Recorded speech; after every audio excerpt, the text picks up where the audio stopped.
Life is just a combination of time and energy, isn't it? Limited amount of time, limited amount of energy.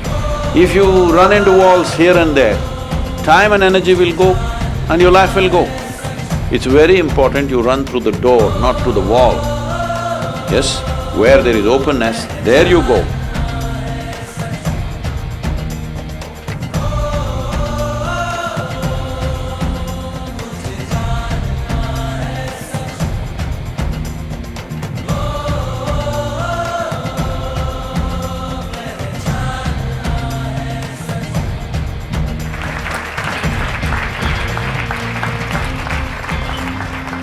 Good evening.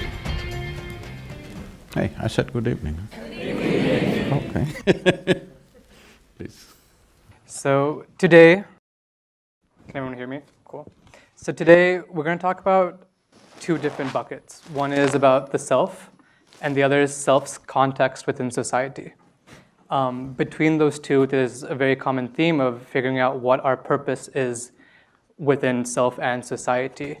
I think it's something that a lot of our generation faces. It's dubbed the millennial existential crisis, something that I've been through myself. So to start off today, we wanted to figure out, when it comes to purpose, what has defined what your purpose is in this world, as it has led to you being here at Columbia Business School and the Youth and Truth program, but as well as if you have any words for other people in the audience, or just me would be fine as well, around how do we find purpose in this world? Talking about buckets, I think you should kick the bucket. Because self and society are not entirely two different things. It's so many people put together, it's society, isn't it? Just a word. When we do not want to address you as an individual, but we want to address you as a group of people, we say this is a society. But that's just a word. If you really come down, they're just only people, individual people.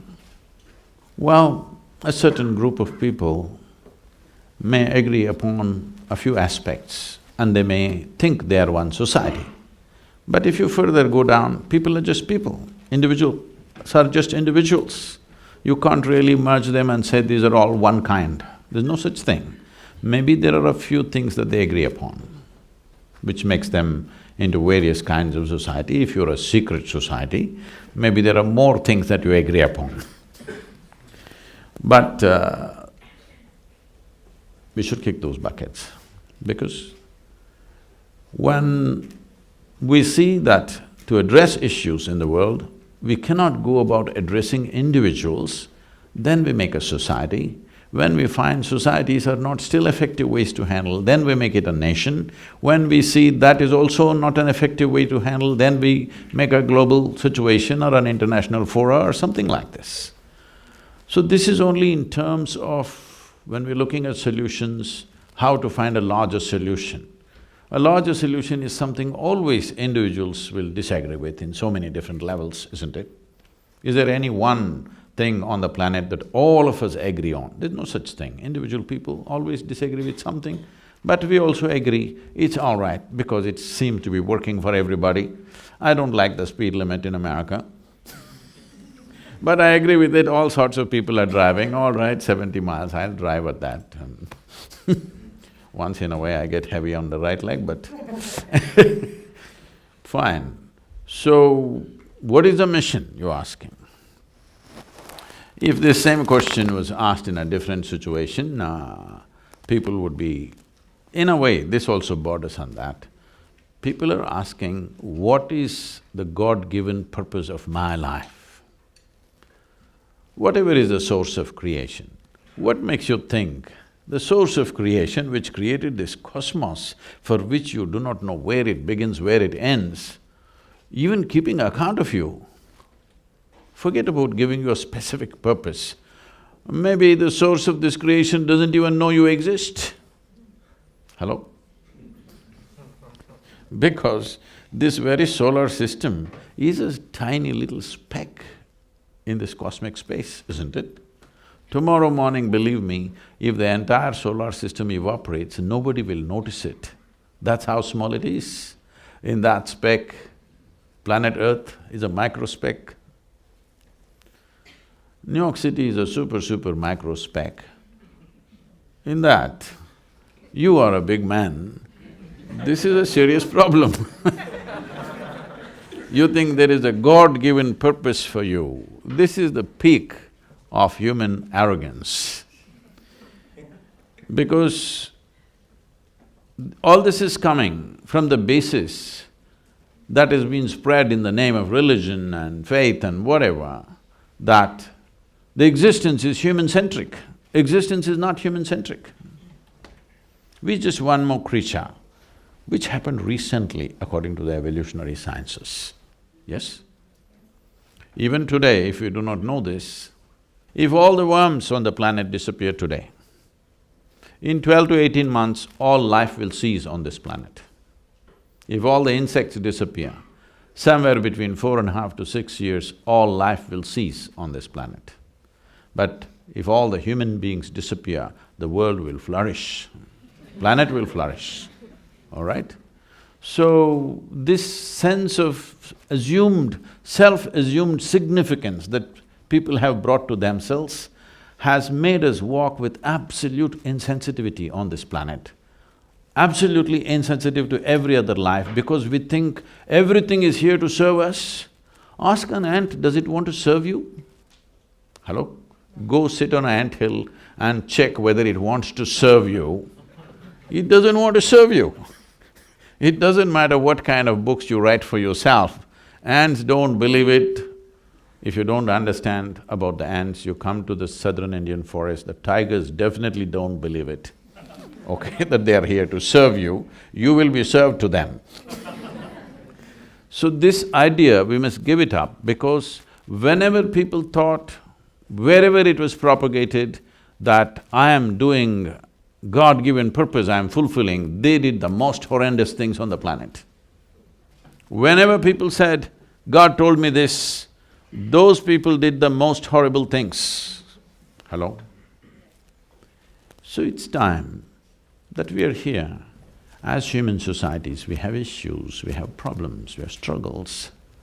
Whatever you think needs to be sorted out, and whatever you think is your aptitude to sort out, you pick up that damn thing and sort it out.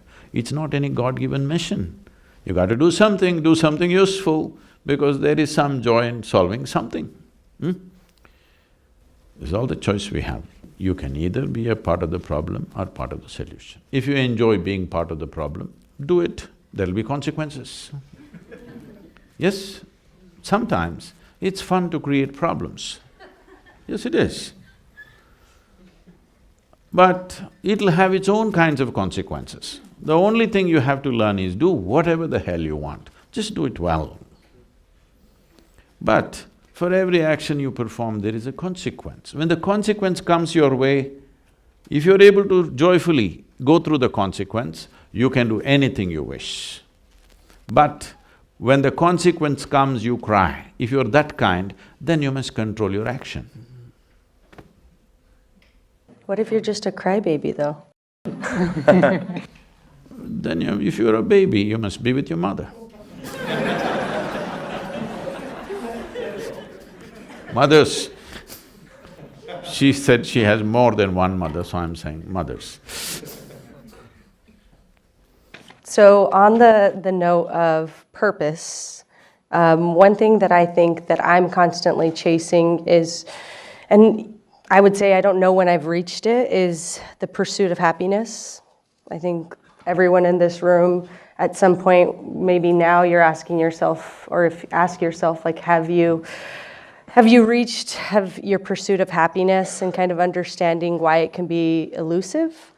For me, happiness stems, like, I think of my family, because they're such a critical piece to my love and happiness, but oftentimes I feel like I lose sight of it when I'm in this room, when I'm at Columbia Business School, when I'm at work, because I'm trying to get to that next level, ultimately to help my family. But how do we keep track of what's most important, and that purpose for me being my family and the pursuit of happiness? Say You're of Mexican origin. Family may mean a different thing to you. Ask Alex, family means crime.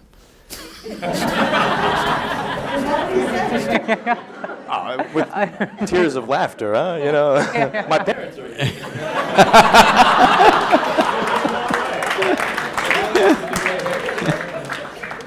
No, when a few decades ago, when the Italians said family, it meant crime, all right? So, family is the smallest unit of a society. But if you get overly identified with it, you will become a crime. You must understand this. All the crime on this planet, all the human crimes that we commit, only human beings commit crimes, nobody else does. What you call as evil, what you call as genocide, I'm going to the extreme words, what you call as prejudice, everything has come because of limited identifications that each one of us hold. This is my family, this is my race, this is my religion, this is my nation. It is from this all the terrible things happen on the planet, isn't it? People who are doing this, they believe at that moment they're just doing the right thing. This is what identity does to you. You need to understand the very structure of human intelligence. There are different dimensions of intelligence. Unfortunately, today in our education systems, we are exploring only one, which is the intellect. If I ask you a simple question, please you must answer this, because I'm going to bless you at the end of the answer. Would you want your intellect to be sharp or blunt? Sure. Blunt. Because only if it's sharp, it works well, because it's a cutting instrument. Yes? It can only dissect. Now if you're using this intellect to do everything, to cut, it's okay. If you want to also stitch with it, you will be in tatters. Is that the reason why all the trousers are going into tatters? Essentially, a cutting instrument, if you try to use it on everything, it can cause a lot of misery. Right now, please see, for most of you, even though you're from Brooklyn, nobody ever stabbed you with a dagger. Not yet. They ignored you. So, I'm asking, how much physical suffering has actually come from outside? Almost nothing. Rest is all in self-help. If you sit by yourself, why? Because we gave you a sharp intellect. If we had given you the brain of an earthworm, you would be fine. You would be fine. Yes or no? Right now, the problem is just this. We have a cerebral capability which most human beings have not learned how to handle. Hello? You can call this stress, you can call this anxiety, you can call this misery, you can call this cruelty, you can call this murder, you can call this whatever. Essentially, all that's happened is your intelligence has turned against you, that's all. Why has this happened? Simply because of limited identities that you have taken. It may look like great, my family, my nation, it is all these people. See, if you're strongly identified with something, you're willing to die for it, isn't it? Hello? Yes. If you're willing to die for it, you're also willing to kill for it, yes or no? Hello? Yes. Whatever you're willing to die for, you're also willing to kill for. Isn't that the only problem we have on this planet right now? Everybody is willing to die for something, and everybody is willing to kill for something. It could be family, it could be nation, it could be race, religion, whatever. Is it not time that you upgrade your way of how you identify yourself? With what do you identify yourself? There was a tradition in traditional education in India. Before a child starts education, we believed that, even now, we do this to some extent, from 0 to 12 years of age, no any kind of learning. Just a child should play well, eat well, sleep well, because our intent is the brain should grow to a reasonable size before we load it with something. It's a sensible thing. No, today they want to do speed learning at the age of 3. Some people are saying when the mother is pregnant, how to teach the child mathematics. So till 12 years of age, we don't want to teach the child anything except to eat well, to play well, to sleep. Because these 3 things will decide how your body and your brain grows. So before we start education process, there is a thing called fixing the identity of the child. So one mantra that they will start chanting is Aham Brahmasmi. This means my identity is cosmic, not even global. My identification is not with my family, not with my father and mother, not with my nation, not with my religion, but my identity is with the cosmos. See, if your identity is not with any limited thing, if you walked into this room, you actually have no problem with anybody, just like that. You may get into trouble later, that's a different matter. In transactions, friction can happen, but the moment I walk into the room, just looking at your face, I'm having problems. This is a different level of problem, isn't it? Hello? If I am identified with my nation or religion or race or whatever, the moment I step into this room, I already have a problem. Before I meet you, before I really have a chance to have trouble with you. When transactions begin, frictions can happen. That's a different matter. But just by looking at your face, I'm having trouble. This is because we are identified with something very limited.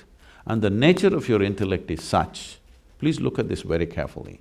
Anything that you identify with, your intellect will strive very hard to protect that identity, always.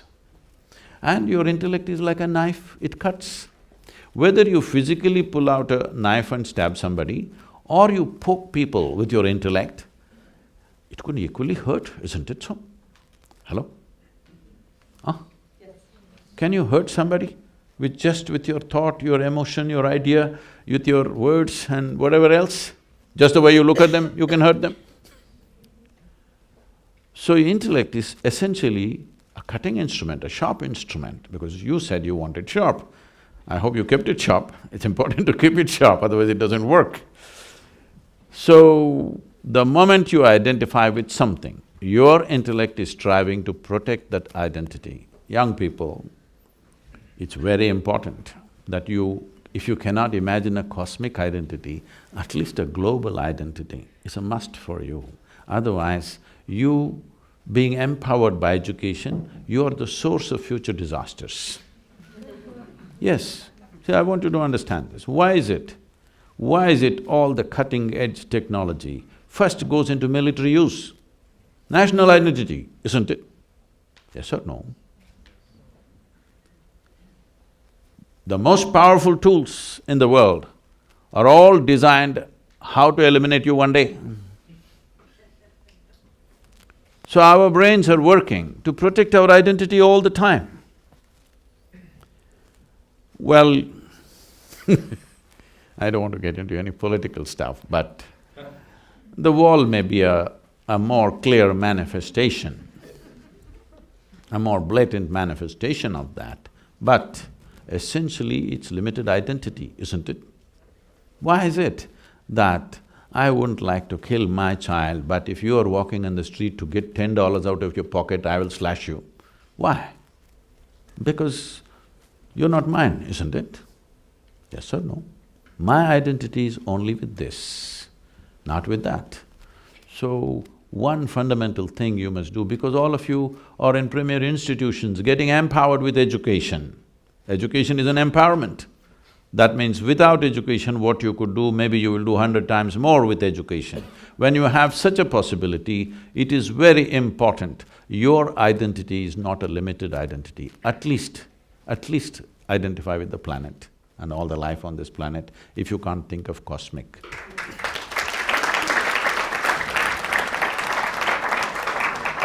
Thank you for that answer. That was really… I'm sorry, I was referring to the Italians, just… No, I think you touched on a lot of things that are quite pressing for us at Columbia, in the US, in the world at large. I mean, you went around the issue, but I think I'll kind of bring it in. Politics. In America, we're more and more divided than before and quite polarized. For me, this is something that troubles me as someone in this community that has some less than popular opinions sometimes. I'm conscious of how I'm received because of people who are, quote, passionate of these identities that their intellects defend, to use your words. How can I, and others that share, I guess, my desire to bring people together in a divided world, divided community, even a divided street, how can we kind of be individual actors to get people to focus on everything you just said, what we have in common, and not what sets us apart? See, to find solutions for any problems or any situations, because many people think it's not a problem, all right? So, to address any situation, first of all, we must face the situation as it is. Now you're saying it is getting more and more divided. I don't think so. I think it's always was divided. You may not face it. Well, many of us face it, I face it. Every time I come to the immigration, the way they talk to me, why? Why? Just looking at my face, you should see the way they address me. Does that make you angry? No. When somebody acts stupid, why will I get angry?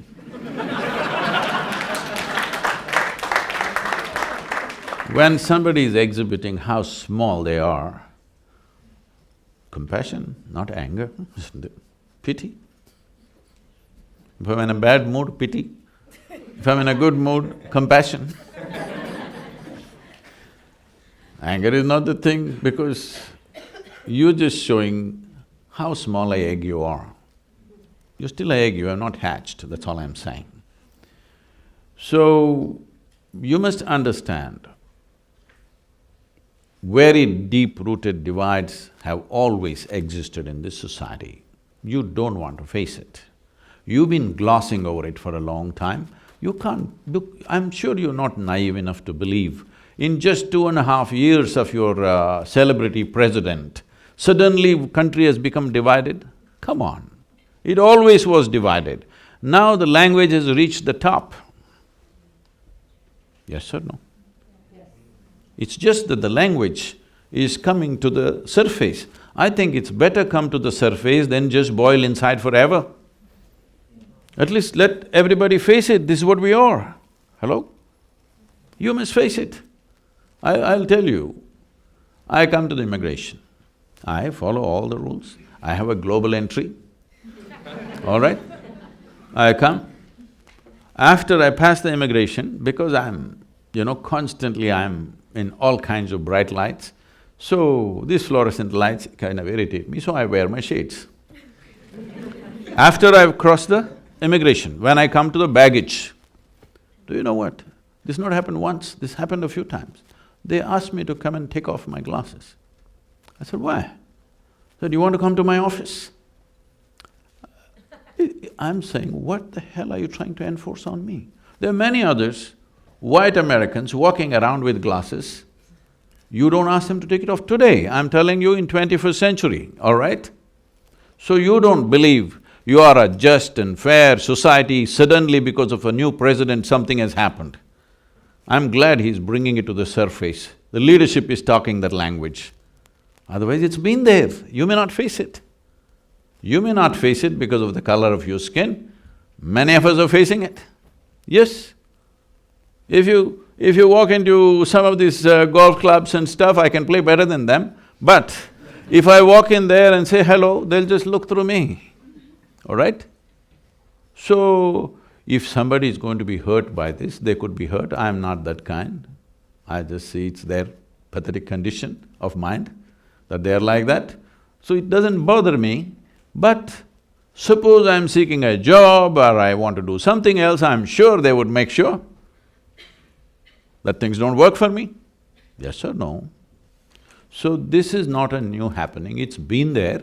Maybe slowly things are changing, but I think it's good, it's coming to the surface, it's up in your face, you're facing it, you're embarrassed by it, it's a good thing. That is a first step to transformation. Am I saying something wrong?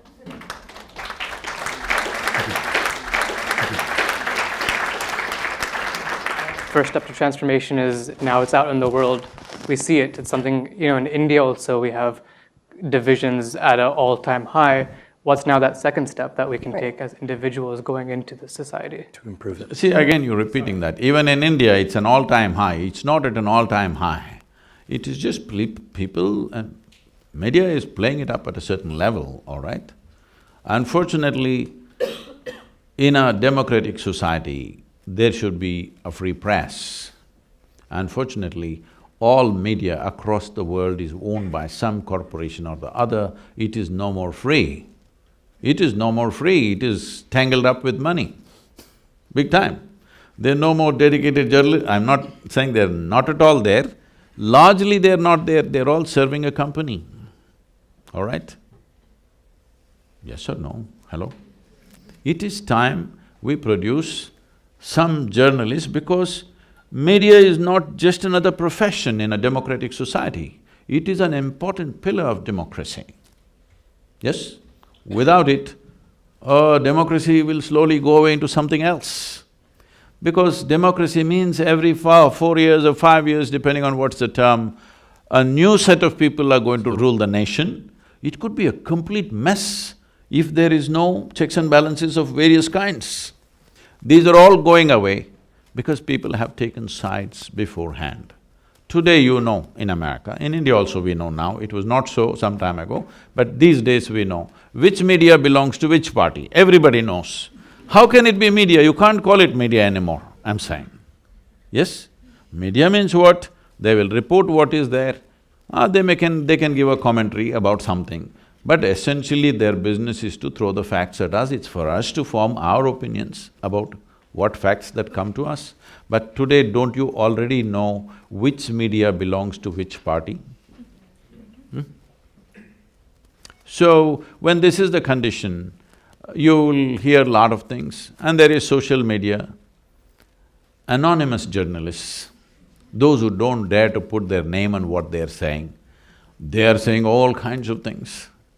But you walk through the country and see, whether it's India or here, it is just the same as it was. There are problems and there are solutions, both are happening, isn't it? So, if you go off television and switch off your phone and walk on the street, you will see everything is quite fine.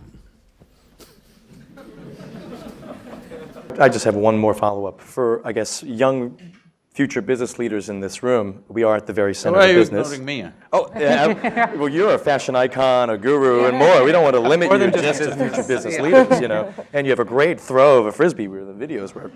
But what role can we play when people aren't as enlightened as, I guess, the people in this room and can't really make the same connections as you? Because we do have agency, right? We are people that want to make a difference and are willing to kind of have the courage to, I guess, have compassion or pity, right? Depending on the mood we're in. How do we do this? Because I think that's something that I genuinely want to play a big role in, if I can be honest. I think it's something that I, at least, would like my life's purpose to have something with that. See, I'm sure in your own little ways, within the university, some sense of… you're bringing some sense of… I believe you're bringing some sense of equality and some sense of acceptance for all sorts of people within the university. At the same time, do not take this thing about becoming a missionary for something, because then without knowing what's happening to you, one day you will be totally skewed and off the place and you will be the source of problem. Once you take on something with missionary zeal, you will see, you will get so badly identified with it and you yourself will become a source of problem. I think I can share this with you. When I was just 13, 14 years of age, I almost got into armed struggle, all right? This is the time when Che Guevara is our big brother and we are thinking of armed struggle, we think that's the only way to find solutions for India. Well, then I saw people who were espousing this, teachers and openly in schools and in colleges, professors talking about how you should all join armed struggle. A particular professor who had a sway on a few of us, and his son and his daughter, they were twins, both his son and daughter, they were my classmates. And we are all ready. Actually, in another 3 to 4 days, we are supposed to leave for the jungles of Andhra Pradesh to go and fight. Then I asked this fellow, his name was Ajay, I said, hey, so we're all going, what are we taking? He said, no, I'm not coming. I said, why? No, my father doesn't want me to go. So he wants us to go. He doesn't want his son to go. Then I sat back and thought, what is this about? I thought, we are all in the revolution. Hey, you were revolution. I thought we are all in the revolution and suddenly, okay, the girl is not going because only the boys were going, all right, but at least this boy is supposed to go, he's just my age in my class. But no, father is saying, no, you cannot go because you can't die there. These idiots must die. And actually, I stepped back. I participated in various mildly bordering on revolution, sticking posters and doing this and that, giving that kind of stuff, writing very strong what we thought was justice, but actually when I look back and see, so juvenile and unjust by itself. At that time it looked like this is justice. One thing we must understand, the moment we speak about justice, I know this is a delicate thing to speak in America, but I want you to look at this with absolute openness. The moment we speak about justice, unknowingly we will talk about revenge. Slowly we will just slip into that. So, is justice needed? Absolutely. But I'm saying the moment you start talking about it, it's like freedom. The moment you say freedom, you'll start doing freaky things. Because freedom is a consequence. So is justice. Justice is a consequence of a mature society. Justice is not a cause that you take up, because the moment you take it up as a cause, then you will see divisions will happen. You versus me will happen. Once you versus me happens even for the right reasons, all the wrong things will happen, isn't it? Suppose in the name of justice, these two segments of this student body gets divided, even if it's for the right reason, the result will be all the wrong things, isn't it? Hello? So it's very important we understand what is the cause and what is the consequence. Injustice is a consequence of an immature society. Injustice is a consequence of a limited identities people have taken in so many different ways. If you do not take that and try to bring justice, all you will create is a full-on fight. And when a fight happens, there'll be no justice of any kind. All that'll happen is pain and destruction for all sorts of people. But when you're in that mode, because I know this, because I was so fired up for those few years, I thought I'll go. Two of my friends went. One, I don't know where he disappeared. The other one got killed about 8 years ago. He became a major revolution leader in Karnataka and he got killed by the police. And when his family informed me about this, this boy was so dear to me. He was just 1 year younger to me. Why I'm saying this is, the moment you speak about consequence as a source, you're creating trouble unknowingly. You will create more damage than solution. See, right now, why does injustice happen? Why will I be unjust to you? Simply because my identity and my commitment to well-being is about myself and maybe my family, or maybe my community, not for you. It's already set. It's only a question of time when you and me come in touch, this prejudice will find expression, but it is set in my heart, isn't it so? Instead of working at what is happening within the human beings, which will take a lifelong commitment to solve, today we can go out on the street, justice for everybody, justice for everybody, all you need is a, placard and shouting for one day and go back home. So always we will pick up consequences as a cause. Don't do that. Don't talk about freedom, talk about responsibility. If we live responsibly, we will have a free society, isn't it? If we talk about freedom, we will do freaky things. I come from that era where next to revolution was freedom, okay? We grew up in 60s. Freedom, freedom, freedom, all that happened is, by the time I became 35, at least 12 to 13 of my very close friends all died, either on motorcycles or because of overdoses. Yes, because freedom. So, freedom, justice, equality, these are all consequences of evolving a human being to a certain level of maturity. If you are not willing to do that work on individual level, that each human being here evolves to that level of maturity, if that you're not willing to do, these things will only cause more trouble.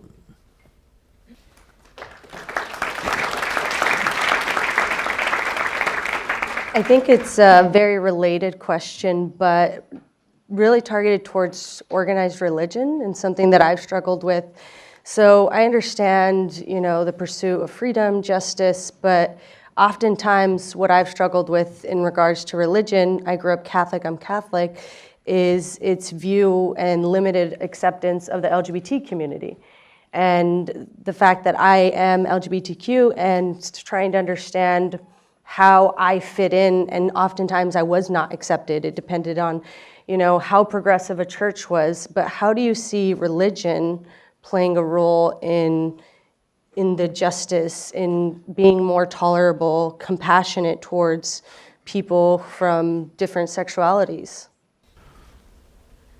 A bishop went to the mental asylum, not as a patient but to give a talk. So they gathered people like this. He spoke. Nobody was listening to what he was saying, they were all busy with their own things. But there was just one guy in the front row who without batting an eyelid was listening and drinking up every word that he was talking. Nobody else, not a single person was listening except this one guy.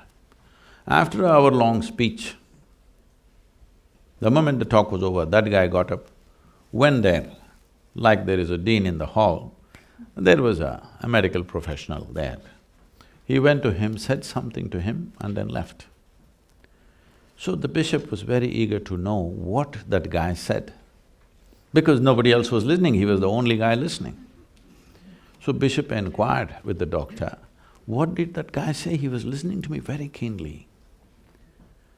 So the doctor said, he just asked, why am I in and why is he out?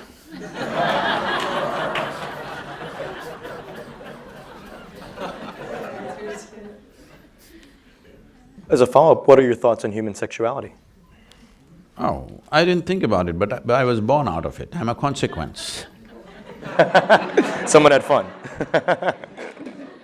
But I think, so one thing that you've mentioned previously is that sexuality shouldn't be promoted. I think that was in one of your talks, and so I'm curious, I assumed, and again, this is my assumption, that when you mentioned that, I almost felt as though, don't publicize your gayness, or don't publicize your non-gayness, and so I'm trying to understand why you said that, like you're thinking around it. I thought this is one aspect of life which doesn't need publicity, anyway people will go for it, doesn't need any marketing, I said. Hello? If you want to sell a drink, you have to market it. If you make a movie, you have to market it. If you write a book, you have to market it. Sexuality does not need marketing. Hello? It's been on for a million years without any marketing, all right? So I said, why are you publicizing it? Everybody will do what they have to do. What individual people do with their bodies is their business, it's not of public debate. So, I think we're about to wrap up our questions and we're gonna open up questions to the audience. So we have the two questions. Before we get there, my favorite topic, Rohan mentioned food. You cook yourself. I believe Isha has also published a cookbook. Can you talk a little bit about food from the yogic diet perspective? Or what are things that we should be actively doing on a daily basis if I do choose to go the less sinful route one day? when it comes to food. you? Less sinful in terms of the gluttony that I do endure with food. What are tenets of the diet that we should be looking at? And sorry, if you have a favorite recipe to share. Right now we're running two good restaurants and another 3, 4 okay restaurants. Because I am also a food buff, not for eating but for cooking. Don't get much time these days to spend that kind of time, but at least my daughter certifies that I'm the best cook in the world, so it can't be wrong. So, I carefully… This is a very unique type of recipe because we are families who have come from Andhra Pradesh at one time, Telugu families, who moved into Karnataka, a particular kind of region where the spice is available in its 100 different forms. So, our families have been initially martial families, later on they became business families. The men who go to war and the men who go out of the country for business, those days when there is no text and email and all this, when they go, the only way the women can get their men back is by holding by the tongue. It's the taste of the food because they've gone out, you know, they were going out to Burma, Japan, those things way back, I'm talking a couple of centuries ago. Now they have no reason to come back. Because it's not like today you hop onto a plane and back in few hours. It's months of journey, you kind of tire. What's going to bring you back?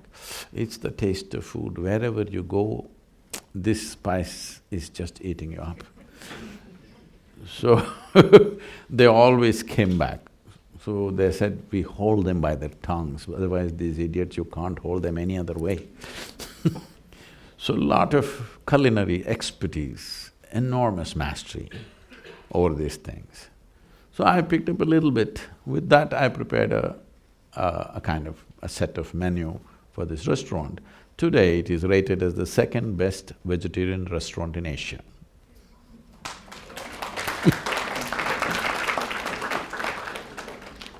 So if you happen to be in Chennai or Hyderabad, you must go and eat there.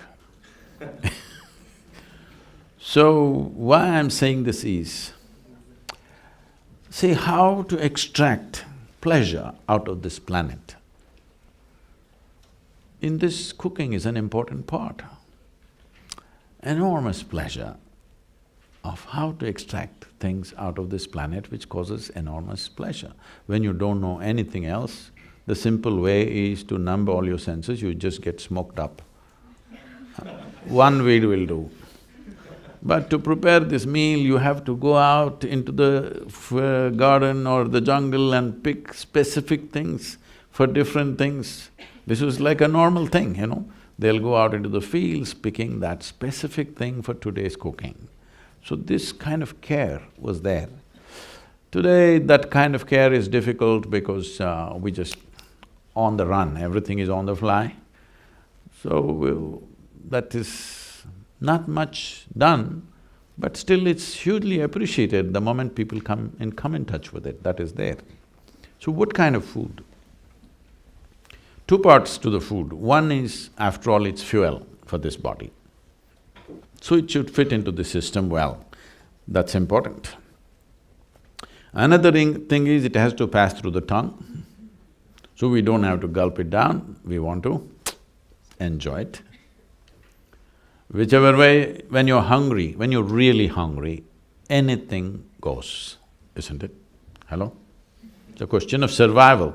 Let's say you've not eaten for 5 days, whatever the hell edible thing comes, it's great.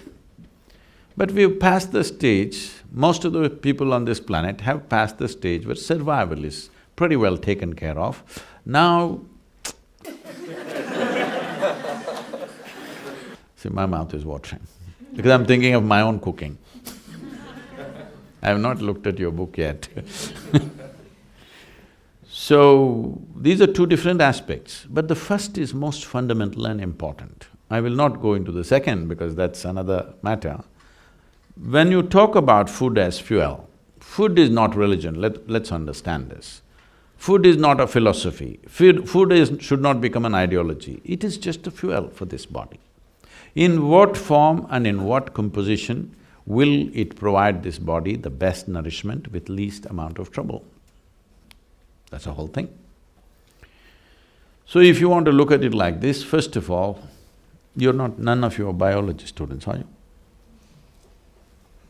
No, just business. So if you look at the human system the way it is, in the animal kingdom, you can largely divide animals either as herbivores and carnivores. There are of course mixed, but largely so.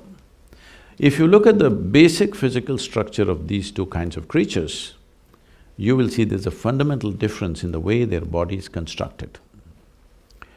Particularly the digestive system. When we say a digestive system, from the lip to the anal outlet, digestion is happening at various different levels. This is called as the alimentary canal. To start with, the way our jaws and our mouth structure is, if you look at it, you must have noticed this. If you have a dog or a cat, if you've not seen tigers or lions, all carnivorous animals have only cutting action in their jaw movement, yes? All the herbivores have cutting and grinding action. You?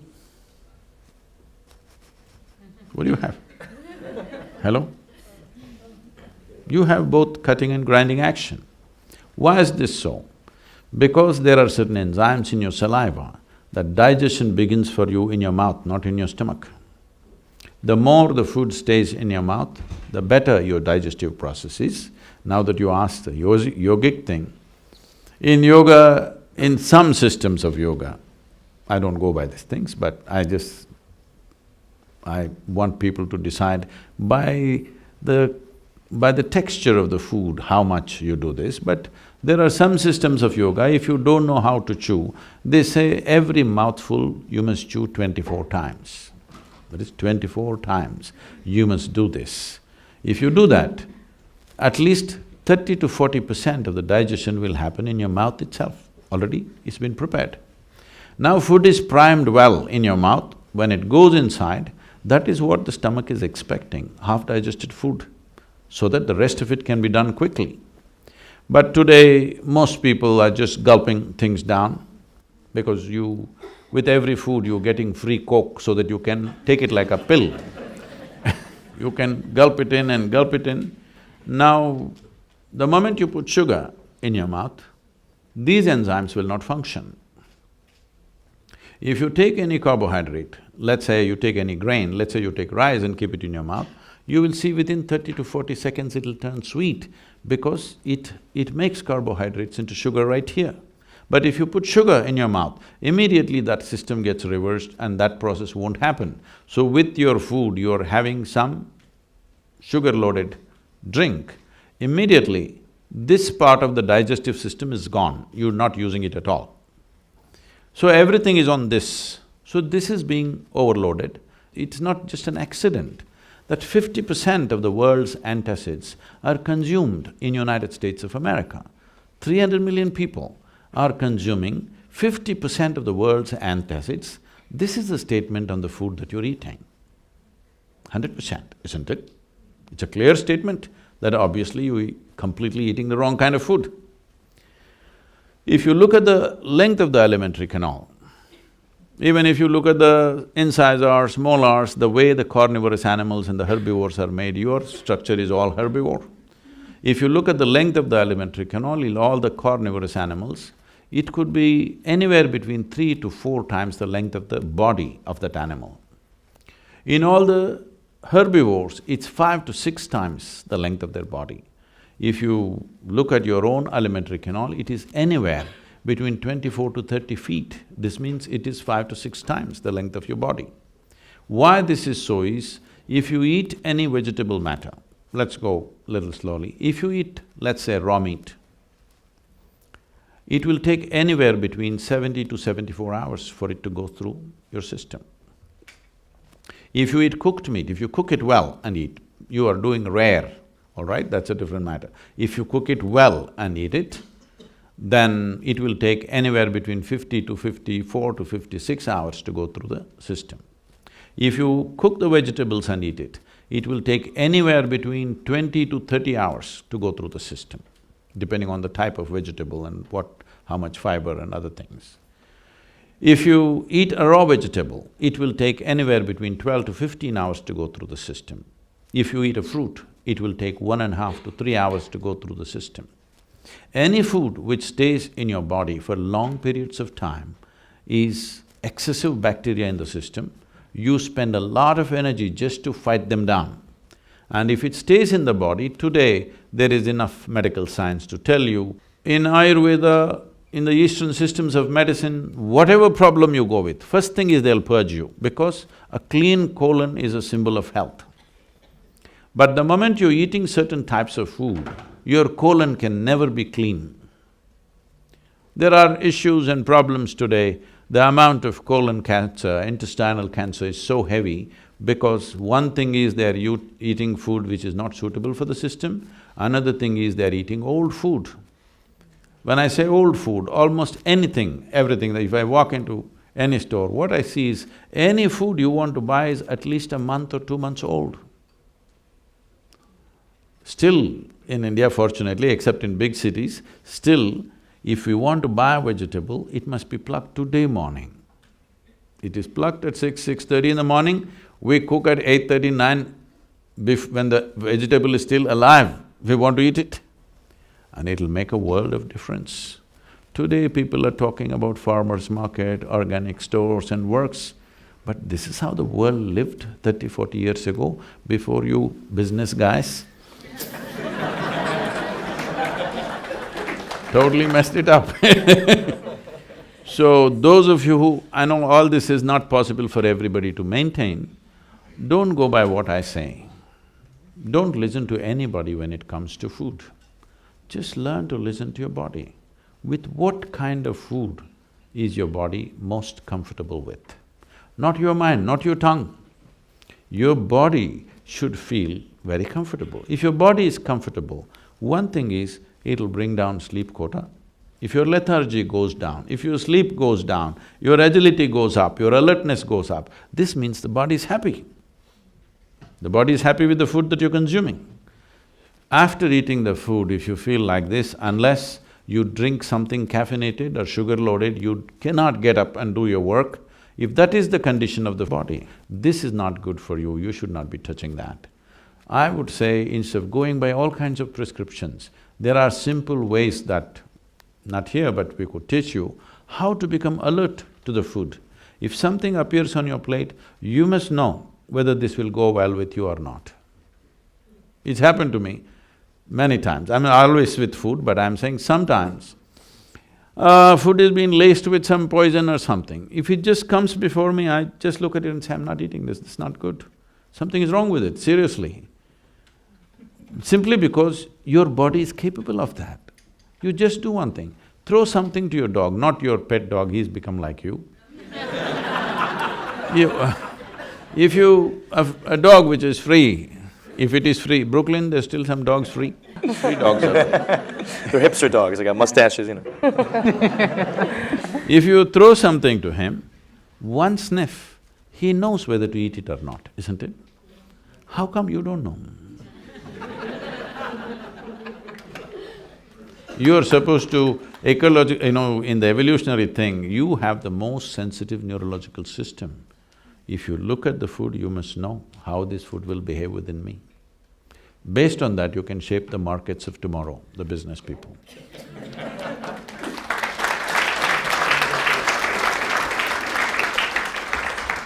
So on the note of what we're consuming and putting in our bodies, one of the things that I'd like to know the truth about is the increase in addiction. I would say in the US is the lens that I'm looking at.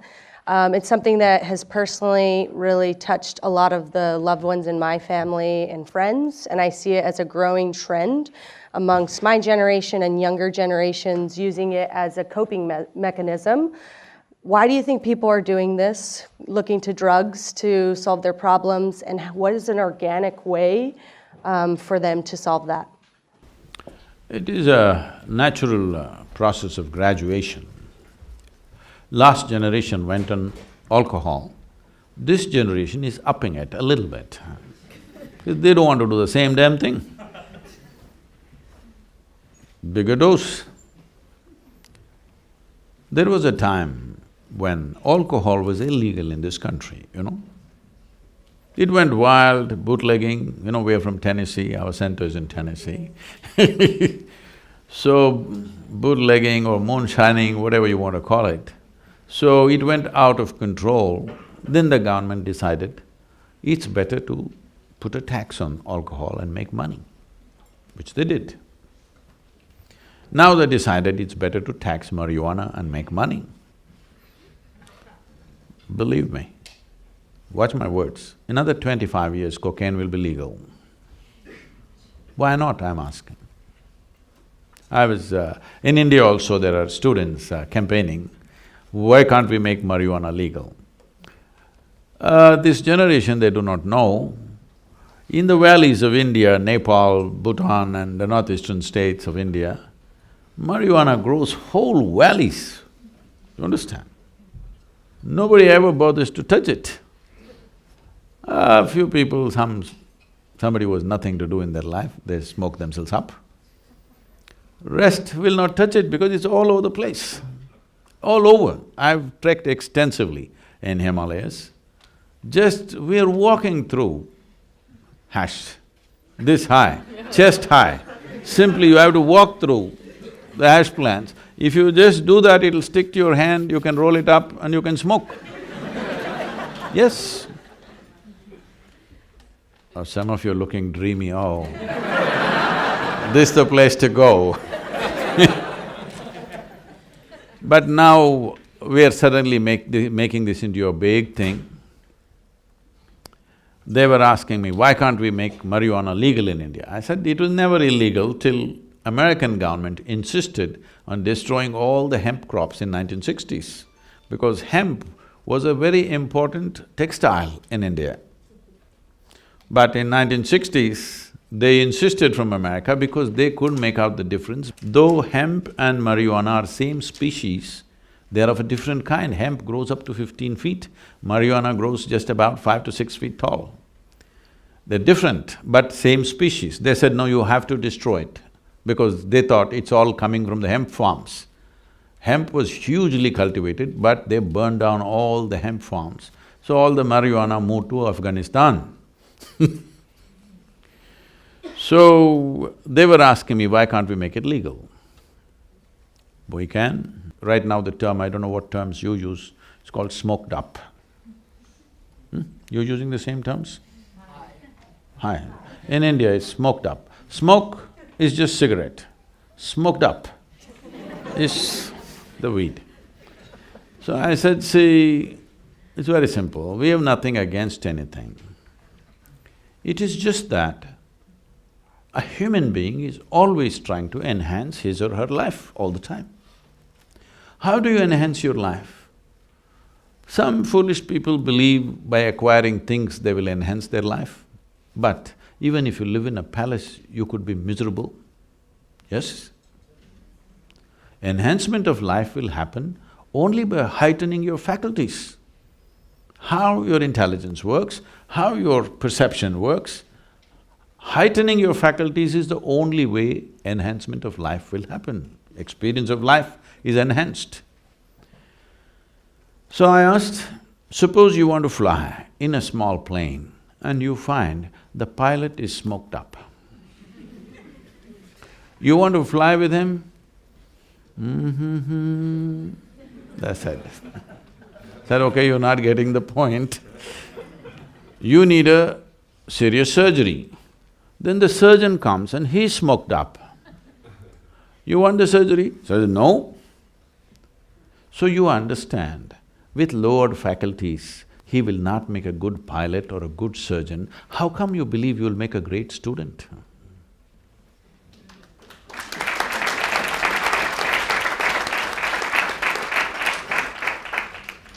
Changing gears slightly, I have a question submitted by the prolific Anonymous. How do you, Sadhguru, decide between your principles/goals/priorities versus the person you like the most? The goals and principles both come from the same mind/heart. And I will note, Anonymous used the word like, but we can also use love in there too. But I guess the question is, how do you reconcile your own goals and principles versus the person you like or love?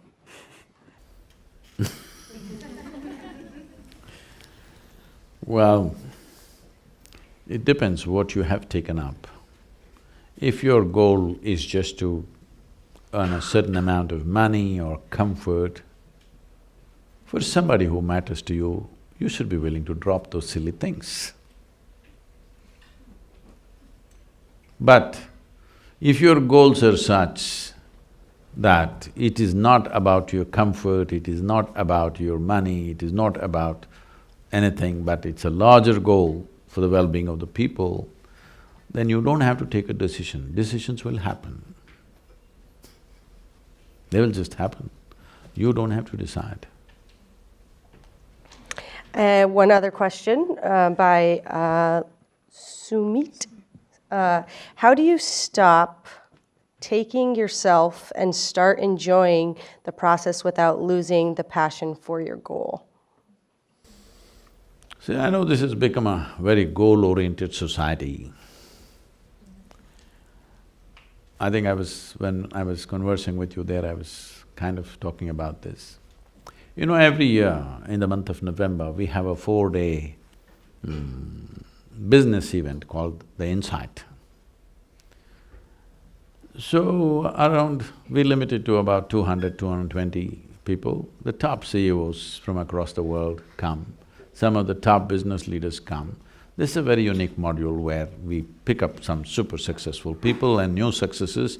We kind of break down their success into a lesson plan and all these people go through that. It's a program that's on. So, every time, inevitably, almost every time, somebody will always ask this question. Sadhguru, we pick up the best people from the best universities. Every year we have to upgrade their salaries. In spite of that, our organizations don't work as well as your organization. What is the secret? And we can see you did not pick them up from the best universities, and above all, you don't pay them anything. They're all volunteers. But everything seems to be working better. You must come and see how our events work and how the yoga center works. All volunteers. That means nobody's trained for the job. They just have enormous enthusiasm. They're not trained for the job, they're not qualified. And you can't fire them for inefficiency because they're volunteers. How to fire them? You try to manage a situation like this, you'll go nuts in 3 days, believe me, flat. But I'll not go crazy because it's a different process. So I said, see, this is all the fundamental differences. I have continuously worked with people to make them devoted to the process. You guys are dedicated to the goal. Whatever you think is your goal right now, probably in 5 years it will not even be relevant to you, all right?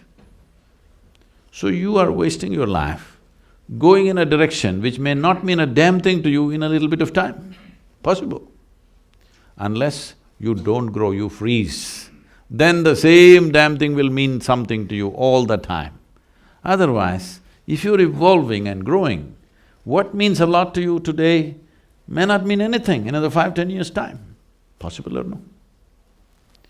So this goal business you must leave. Who are you to set the goals? Because your goals in some way are related to the world, isn't it? Why are you setting the goals? Right now, there is a situation. Whatever is your area of engagement, You involve yourself in that. If you do your best with what's happening today, tomorrow will be better or no? Hello? This entire process is about being devoted to the process. What will happen to me? What will happen to me? Where will I go? Where will I go? Shall I reveal the secret to you? Yes. The last scene of your life is you'll be dead. That's where you will go.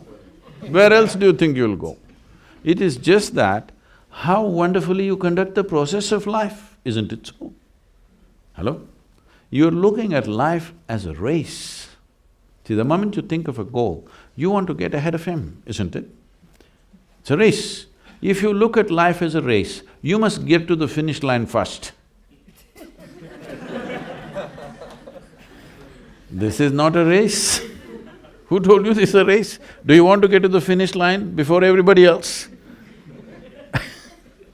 No. Life is in its process and its detail, isn't it? How deeply you're engaged with the details of today will determine the quality of what we create tomorrow. Yes? If you do not engage yourself with the process of today, if you succeed in your goal, you will be miserable. If you do not succeed, of course, you will be miserable. Just see, this is something that I'm constantly speaking to business leaders around the world. See, one thing most business leaders are proving to the world is that success is a painful thing. Success is a terrible thing.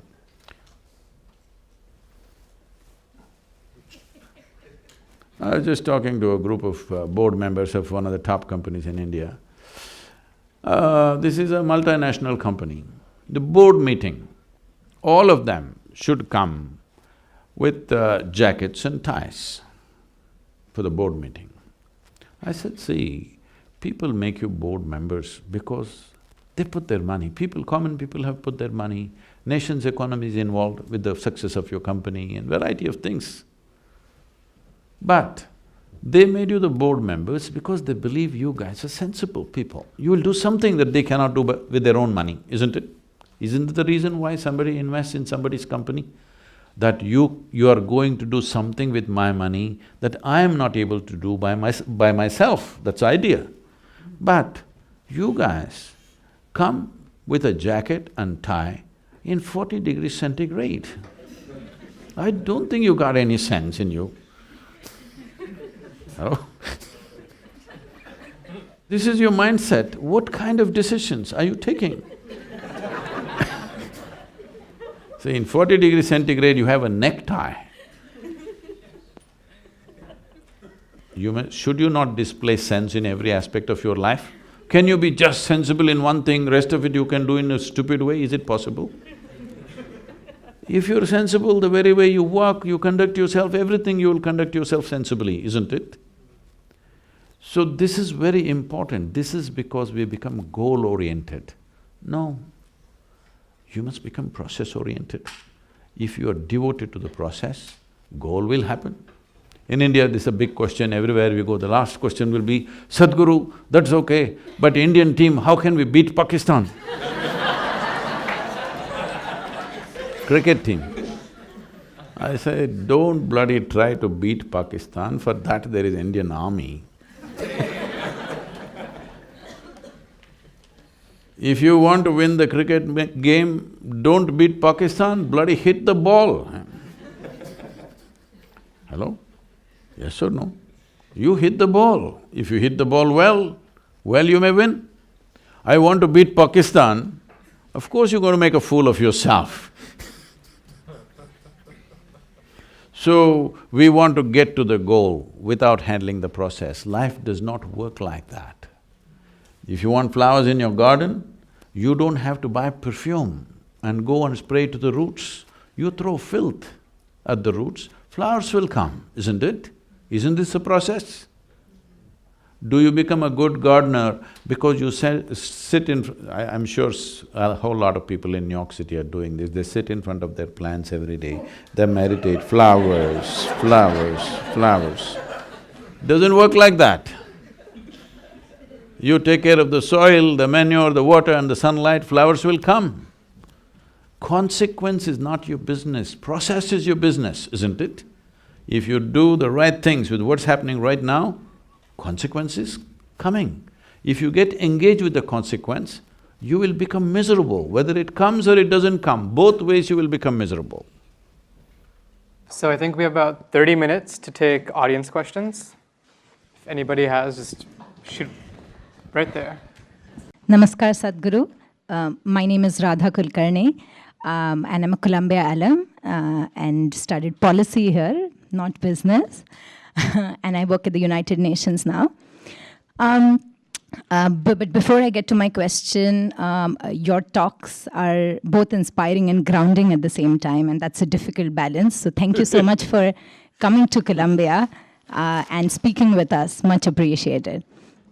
So my question to you, Sadhguru, is that there's so much suffering in the world. Like when I travel on work or otherwise, one observes that on the one hand, there is even lack of basic peace, or there's so much violence, and on the other hand, there is even lack of basic resources and abject poverty. So I would be curious to hear your perspective on why does every single person have such different starting points in life, which would mean like a child based in Africa doesn't even have water and is perhaps will die of malnutrition, has a very different starting point than, say, a billionaire's child who is perhaps sitting somewhere in the middle of North America. So why this disparity? And then how and where it sits in the larger scheme of things, or in the cycle of the cosmos or life, if there is, if that's how we call it. And also then that gets me to the question of then who are we? That's a very Indian question.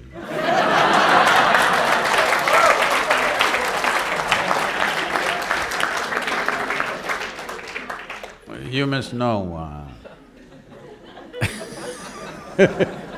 I must tell you this because you're also working at the UN.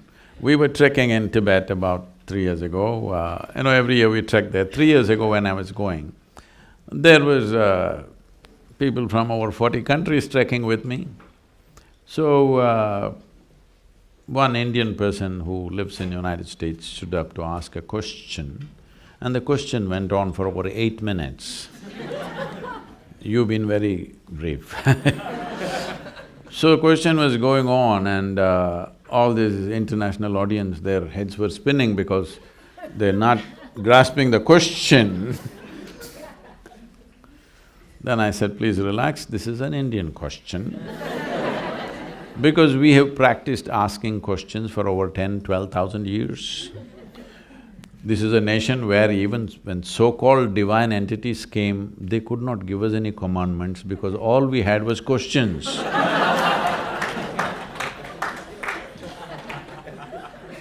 Relentless questioning. Then one Chinese lady who was working in United Nations for more than 30 years, she said, Sadhguru, even in those 30 years when I worked in United Nations, only Indians asked questions. Anyway, so why there is disparity? I thought you know the answer. There is disparity because those who have don't care about those who don't have. It's very simple. Those who have want to take more and more. Those who don't have, just don't have. There are various aspects. It found expression in many different ways, started with imperialism, and even now we're always seeing, every nation is seeing how we can take the maximum resource from everywhere else, isn't it? So, we know the source of the problem. What is the solution? The question. So, solution-wise, see, in 2016, they are telling me, some studies say, that in 2016 we produced enough food for 18.6 billion people. But we were only 7.1 billion people on that day. But still, 35% of the planet is malnourished. You were talking, you know the statistics better than me, you're in the United Nations. when we are producing 3 times more food than we actually need for the population, still 1/3 of the population is starving. Millions of children die of malnourishment all over, not just in Africa, even in India. India has the highest malnourished population right now. You know, it's an evolutionary process. You know Charles Darwin? He told you that you were all monkeys, not me, okay? He told you were all monkeys and you became human. And today, the genetic scientists are saying that the difference between you and a chimpanzee in terms of DNA is only 1.23%. 1.23% is not much of a difference, isn't it? Huh? Hello? Not much of a difference, isn't it? So physiologically, that's how close we are to a chimpanzee. But in terms of our intelligence and awareness, we are worlds apart from a chimpanzee. Right now, largely, the first question started with that, largely our identities are still biological. If you say my race, it's biology. If you say my family, it's biology, isn't it? Largely, human identities are still biological. When you're biological, you're set within a small boundary. And when you're biological, your instinct of self-preservation is at its highest. In your intelligence or in your brain structure, there is something called as a reptilian brain, which is approximately the size of your fist here. So that is still working like a reptile, fixing boundaries all the time and trying to protect that boundary, which finds expression in so many different ways. But there's another dimension of intelligence, which is the cerebral cortex, which makes you a human being today, which thinks and struggles with these issues. If you were a tiger, you wouldn't care that, you know, a goat's child is hungry, you wouldn't care because after all it's your food, all right? But once you become a human being, you actually don't care, but still one part of you which makes you human makes you struggle. You need to empower that. As a humanity, we need to empower that your instinct of self-preservation must go down and the longing to expand, which is always there within us. See, today it is finding expression as ambition, conquest, or maybe simply shopping. What is this all about? You want to be something more than what you are right now, isn't it? Yes? Now the question is, if you become something more today, tomorrow are you fully settled? No, you want to be something more and something more and something more.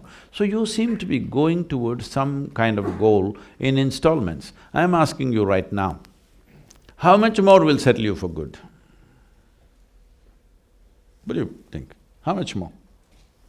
Suppose I make you the queen of this planet. Will you be fulfilled? I'm asking. I'm asking you. Don't look at me hopefully. I will not commit such a blunder. I will not commit such a blunder, but I'm asking you, suppose we put a throne on the North Pole and made you sit there, the queen of the planet, would you be fulfilled? No.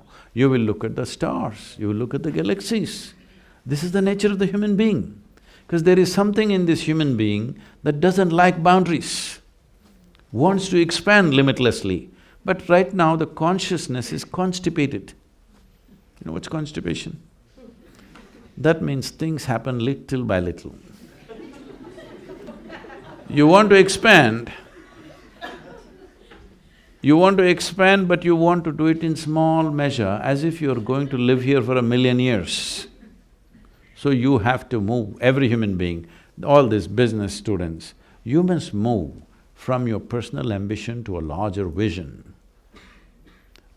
Ambition means constipated expression of growth. Vision means seamless expression of growth. This must happen to you. How much should you grow? You should not determine this. You must gas yourself fully, make yourself competent, enhance your competence, let's see how far it goes. Yes? Let us see how far it goes. Why should you fix the limit? Because whatever limits and whatever goals you set are just an exaggeration of what little you know today, isn't it so? Huh? Yes or no?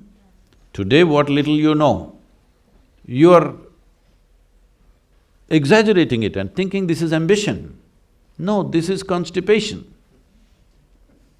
I know being in the university, now you passed out, being in the United Nations, you have much knowledge about many things. But all your knowledge, even if you have studied the libraries on this planet, all your knowledge is a minuscule compared to what this cosmic space is, isn't it? If you identify with this minuscule knowledge that you have, you will become a minuscule. Because you're such a minuscule, endlessly you will feel insecure about anything and everything that's happening to you. See, he lives in Brooklyn, still nobody stabbed him. What are you insecure about? In yoga, we have another system. We call this the intelligence of ignorance. We always identify with our ignorance because our knowledge is so small. Our ignorance is boundless. Yes or no? Huh? What we do not know is boundless, isn't it? What we know is so little. So you identify with what you do not know, then your life will expand rapidly. Your intelligence will stay alert through your life. If you identify with knowledge, your intelligence will sleep and you'll make a fool of yourself with a big degree. Yes, it's very important. If your human intelligence is on, it is very natural to be inclusive. If your reptilian brain is on, it is very natural to be exclusive, to put up walls. So as a human society, as nations, we have put up walls and walls and walls for everything, isn't it? The very damn marketplace is a big wall, it's a Wall Street, all right. The markets are controlled so that everybody does not thrive. Yes or no? Markets are controlled, industry is controlled so that everybody does not thrive. Anyway, you didn't ask me what happened to this food that we grow for 18.6 billion people. You must find out, you're in the UN. You must find out, all of you must find out, why we produce food 3 times than what we need and still 1/3 of the humanity is starving. Why? Shouldn't your humanity want to find out? Please, you must find out.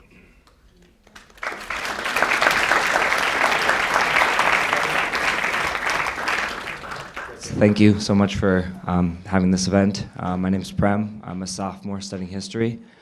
And my question is about this idea of a cosmic or global identity. I think it's no secret that many of us here, no matter where we came from before this, we now have a certain level of privilege for being at a place like Columbia.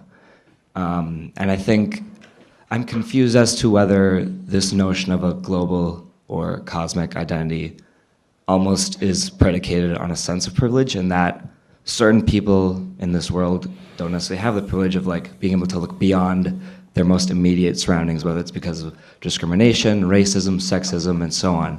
So how can we as people that maybe do have more privilege leverage that to make that global identity mean something more than just us talking about it here? This happened in Columbia University. 2 young ladies met. One of them said, "I will not marry till I turn 30. Another said, "Well, I'm married, but I will never turn 30.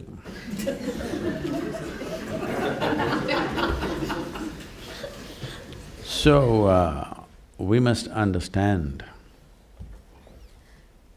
the investment in problems that people have made. When my business is…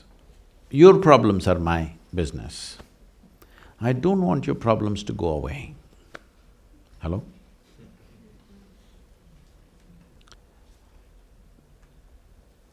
Yesterday something came up, these 2 were there. This came up because Yesterday morning I read something terrible happening somewhere in some part of the world.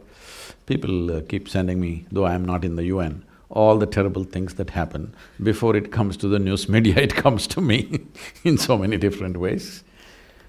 So, I was at the Economic Forum at Davos and there's a big thing going on about Sudan. American celebrities posing with this starved-out child, photographs and everywhere, and compassion and stuff. I appreciate the intention, I'm not against it. Everybody has to do it in their own way, I'm not against that. But in the same video, they were showing all these militants taking automatic weapons and death everywhere, massive, large-scale rape, and simply, if you're a man, you'll die, if you're a woman, you get raped, all right? It's almost like that. That's southern Sudan was like that some time ago, now it's coming to some kind of sense.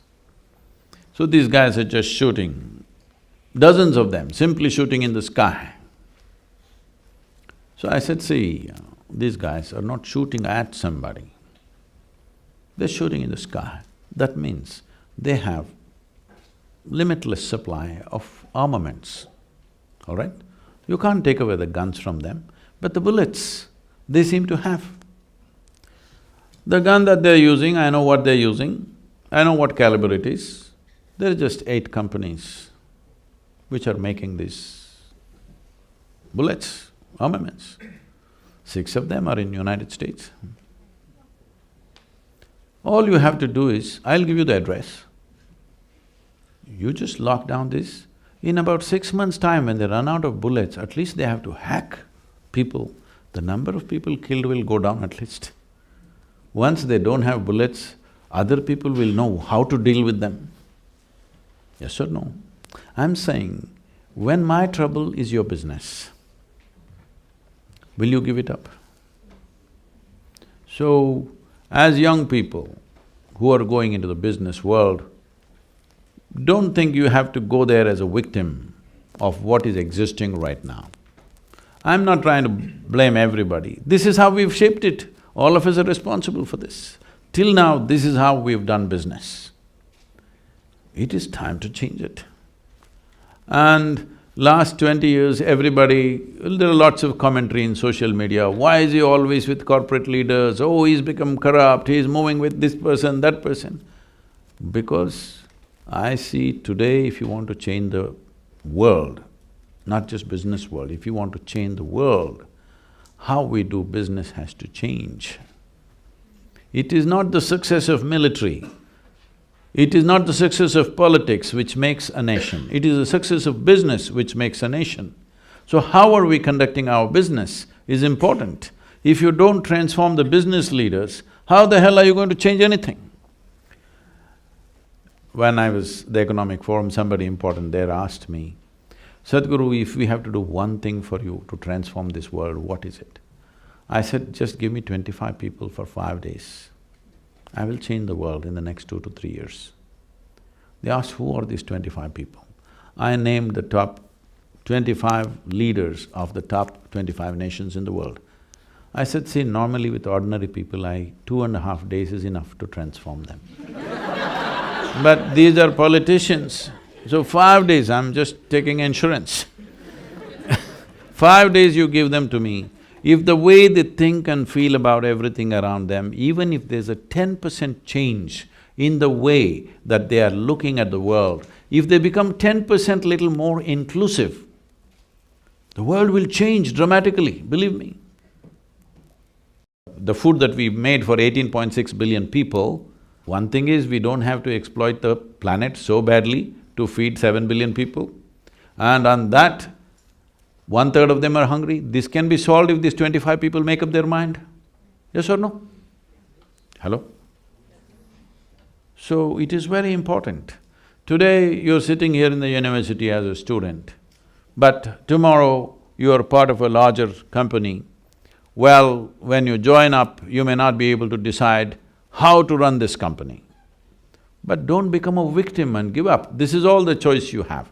In India always when it's say yoga, we always use lotus flower as a symbolism. Why lotus flower is, this is true with every flower, but particularly with lotus, is the more stinky the slush is, the more fragrant and beautiful the lotus flower becomes. So we always use this, that this is a way a yogi should be. When you see filth, you can become allergic to it and become an ascetic if you wish. Or when you see filth, you say, everywhere filth, let me also become filth.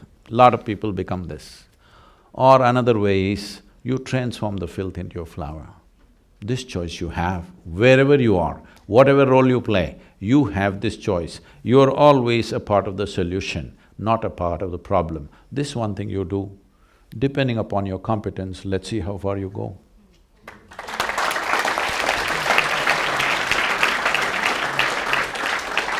So, Sadhguru, thank you for being here. What advice would you give someone with healing gifts, someone who can help people create miracles in their lives to grow in service to the world? See, miracle means like this. Everybody walks on the floor, you walk on the ceiling. Everybody swims in the water, but you walk upon the water. Please don't do these things. If you walk upon the water, where the hell will you swim? It's important. It's important that you don't do unreasonable things. Because if you do not recognize the miracle of your existence, right now see, we're sitting here. Maybe you're thinking we're sitting in Columbia University, but we are sitting here in this universe. We don't know where the goddamn thing begins and where it ends. We do not know its nature. And the damn planet is round and it's spinning, and we are sitting here and talking all this. Isn't it a miracle, I'm asking? Hello? Isn't it a miracle? So just pay attention, just tell me one thing that's not a miracle out here. What was yesterday's soil that you walk upon, today is a flower? What was yesterday's soil that you walk upon, today is the food on your plate? Yes? He agrees with me. Food, we're good. So, isn't this all a miracle? Hello? So there is no need for you to do something unreasonable. Miracles are just happening everywhere. Aren't they happening? Everywhere. You are a miracle, isn't it? Just somebody gave you 2 cells, see how you become. Isn't this a miracle? So, those who have no eyes for life, they're too engrossed within themselves, they think they will perform miracles. No. What is magical for one person? Suppose I pulled out something from my pocket, let's say 500 years ago, and started speaking to somebody in India. If I said, I am the messenger or the sun or himself, would you believe or no? Hello? What is one person's magic is another person's engineering. So this is why we are talking about inner engineering, where you can live magically, which is very important. This is magic, isn't it? Hello? Isn't this life magical? Everything about this? But unfortunately, most human beings are not experiencing it. Unfortunately, most human beings are muddled with their own logic and stuck in it so badly, they do not feel and enjoy the magic of their existence. If your perception is not muddled by your memory, this is very important because our entire education system from kindergarten to wherever you go, we are being made to believe memory is intelligence. Memory is not intelligence. All those who believe memory is intelligence are going to feel like idiots in the next 5 to 10 years when the artificial intelligence, when your little gadget starts doing better than you. Believe me, my phone can do 10 PhDs in a day. Yes. Aren't you finding this Google lady a miracle? She seems to know every damn thing, I'm just trying to think of something that she doesn't know. Everything that is about information gathering, remembering, keeping it in your memory, analyzing and throwing it out, a machine will do better than you. In the next few years, you just have to wait to feel like a fool. So, the significance of being human is just this, that we have a system which… just go by anything. Let's say your eyes. The visual apparatus started developing. Even now there are certain fish in the oceans where their skin became photosensitive. That means they could sense what is light, what is darkness. That is their level of seeing. From there, our eyes have developed to this point on this planet. Our eyes, our neurological system, our brains are the highest level of development that's happened. So our experience of life is capable of being magical. For all those of you who are trying to magic by snorting or smoking or something, let me tell you, a little magic happens there also. I'm not somebody to look at this as a moral issue. It is just that it's destroying the possibilities, that's our only concern. Isn't this the most sophisticated chemical factory on this planet? Human mechanism? Hello? Now the question is only, because you're all business guys, the question is only, are you a great CEO or a lousy CEO? That's all. If you're a great CEO, you will get what you want out of this. If you're a lousy CEO, you get tension, anxiety, misery. I get ecstasy. Thank you.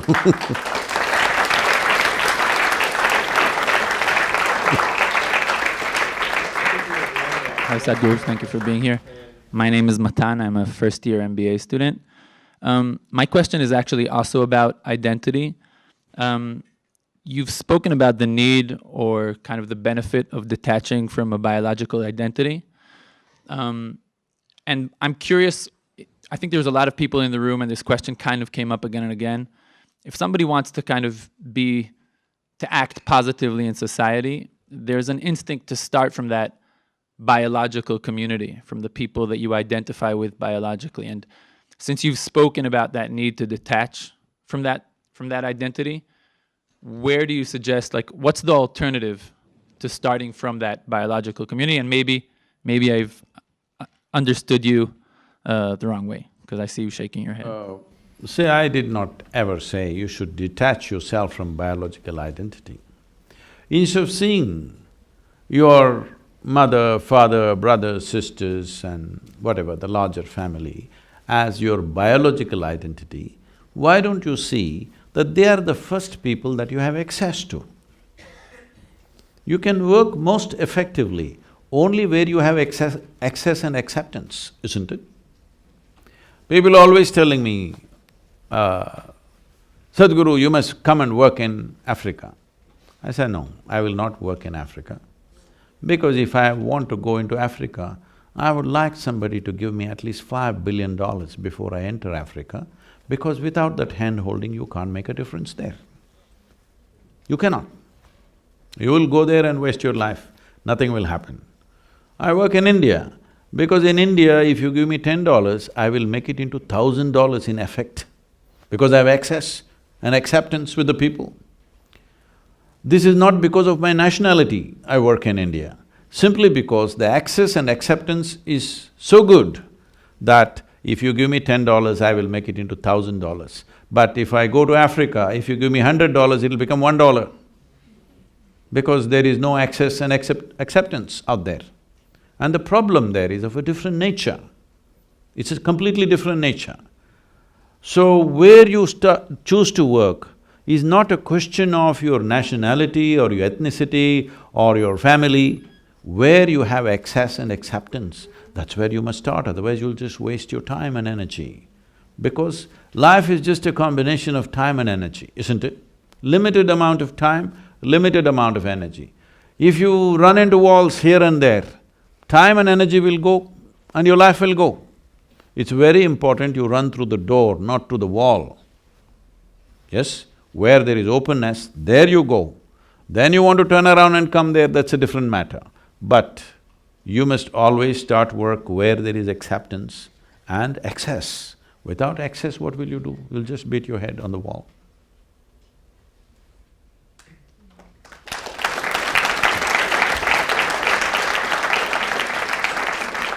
And if you have a great idea, if you cannot even sell it to your family, you're not going to sell it to anybody. The last thing we're going to close with for Youth and Truth is, what worries you the most about the youth of tomorrow? What? What worries you the most? Oh, I'm not the worrying kind. Because this nonsense that every generation is worried about the next generation, I'm not that kind. The previous generation was worried about me. And they didn't know a thing about me, they just worried about me. I'm not worrying about you. I'm not, because I know with all your madness, you'll figure out things as things go by.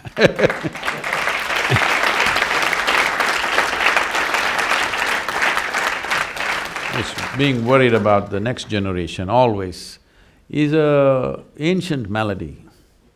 You must see what Socrates said about the next generation. He said they have no respect, they don't stand up when elders come, they're not thinking straight, they're going to ruins. Well, 2000, 3000 years ago, the guy is talking the same thing. Time to change that. I'm not worried about you because I see for the first time in the history of humanity, this generation is empowered in ways that nobody had imagined possible. Yes? Our survival is better organized than ever before. And if we want to change the world, no better time, because I want you to recognize this, because many great beings have come right from ancient times. In their own… every generation had their greats. But even if they raised their voice and spoke, hardly 25 people heard. Today, if you have something sensible to say, you can say it to the whole damn world. Do not underestimate that.